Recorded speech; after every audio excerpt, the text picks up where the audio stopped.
ये है सिंधु दरिया, बरसगीर की कदीम तरीन तहजीबों का गवाह, लाखों सालों से जिंदगी का जरिया।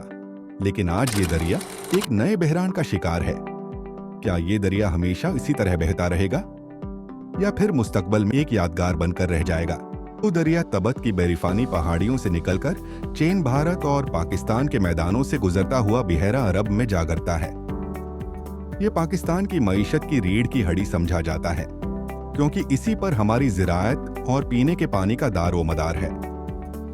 इस दरिया पर कई अहम बिराज और नहरें तामीर की गई हैं। सिखर बिराज, गड्डू बिराज, कोटरी बिराज, जिनकी मदद से पाकिस्तान के बड़े ज़राई इलाकों को पानी फराहम किया जाता है।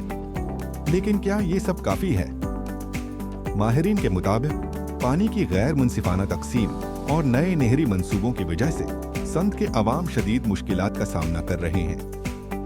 हाल ही में हुकूमत की जानिब से सिंधु दरिया से कुछ नई नहरें निकालने का ऐलान किया गया, जिसने सिंध में हलचल मचा दी है। सिंध के अवाम और सियासी जमातें इन मंसूबों को अपनी बिका के लिए खतरा समझ रही हैं। इलाके बंजर हो जाएंगे और समंदर का खारा पानी मजीद अंदर तक आ जाएगा।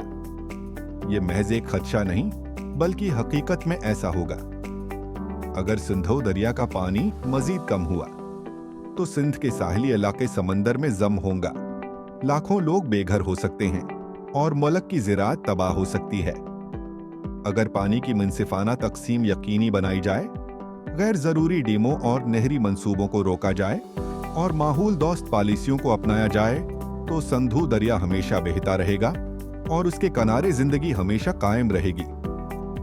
ये दरिया महज पानी की एक दरिया नहीं, बल्कि तहजीबों का अमीन है। सवाल ये है कि क्या हम इसकी हिफाजत कर सकेंगे? क्या उसे तारीख का एक बाब बनाकर छोड़ देंगे? पूरा वीडियो YouTube पर देखें।